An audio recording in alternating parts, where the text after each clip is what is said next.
What's up, Creative Faces? Ella on set from Creative Sound. I got 5 reasons why I still use Studio One.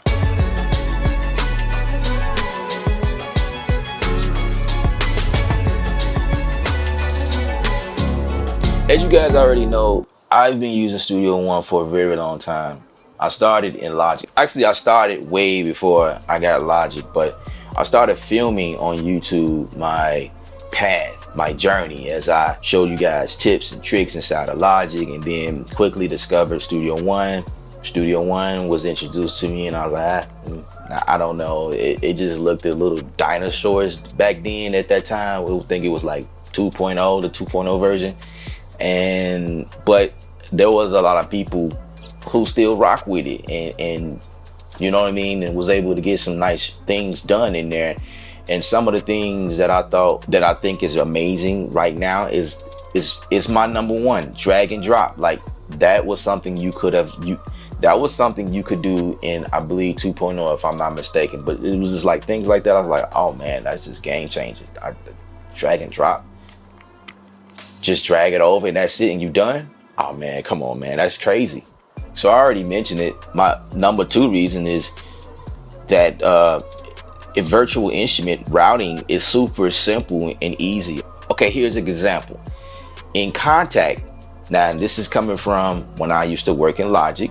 Now in Logic, you have to make up your mind if you want to use a multi-timbral instrument or you're going to use it as a single stereo instrument.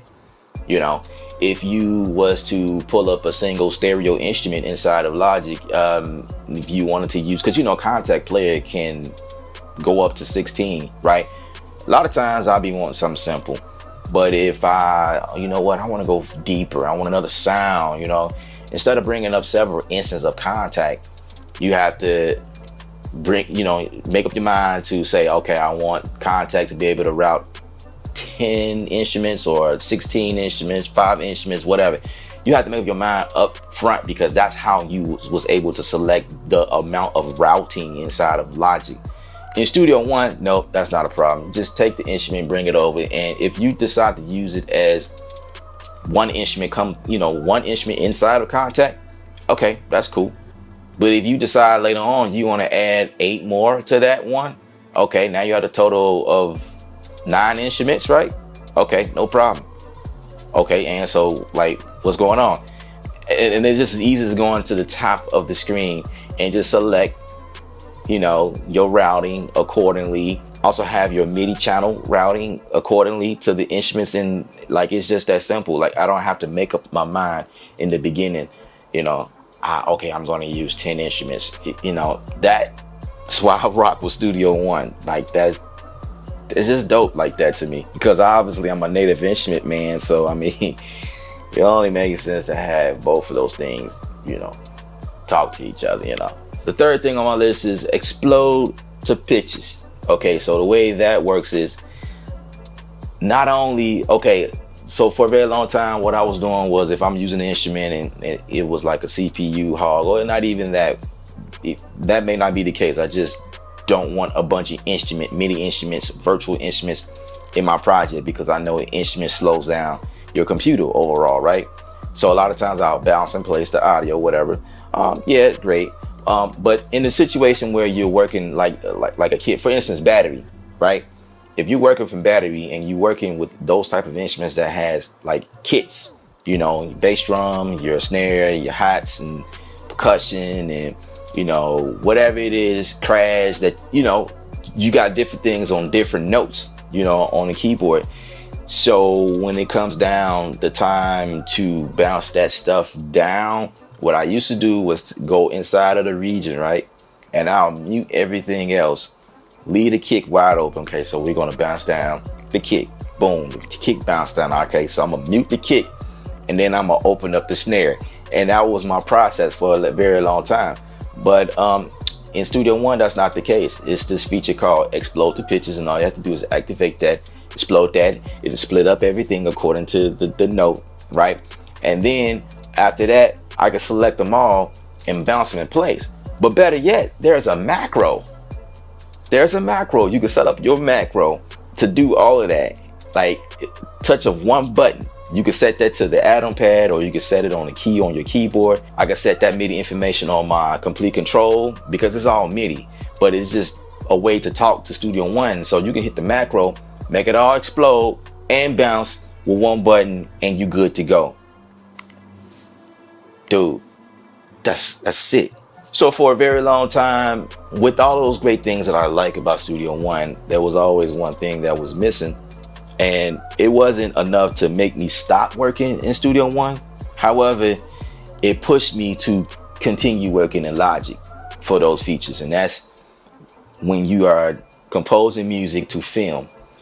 In Logic, you could do that with no problem. I could always done that. But that, like, because Logic do that don't mean I need to stay in there, because there were some things that I wanted to do in Studio One that Studio One was doing. That, you know, it's all about workflow, guys, right? So I moved to Studio One and I lost that function. I'm like, oh man, that sucks. At that time, Studio One could read video, but you could not export. So now with a few updates ago, we can now export our audio to the film as it is, which is pretty dope. So that means I could take a video file, export the audio inside of Studio One, and if there are some fixes that I can, you know, like different things, because I've done that. Most likely I'm taking this video and I'm exporting it in Studio One, and I'm fixing up some audio or whatnot, and then re-export that back out into the video and finish like cutting whatever, doing my edits. And so my fifth and final thing, I think, is probably the number one thing for me, that like the whole reason why I made that decision, like it brought it home for me, and that's mixing. Mixing and mastering in Studio One is a little bit different from Logic. So for instance, in Studio One, like when you finish the mix, then when you bounce it down, like I can put an image to it. Studio One has a project page which acts as your mastering situation. So I love how the mastering talks to the project. So like if I have about 5 songs that I'm mixing inside the project page, if I have them all bounced in that project page will tell me when I went into a project and made a change. If I needed to like boost the vocal, the lead vocal in a song, my project will alert me. Like there will be a red button, a red light in there, say, hey, you need to update this track, you know, because you made changes. That's crazy. That's killer to me. And the reason why I would do it like that is because you don't want to put like Isotope. Like Isotope is one of the Ozone plugin is one of the ones I use. Now, after you get done doing your mixes inside of Studio One, Isotope by itself is a computer hog.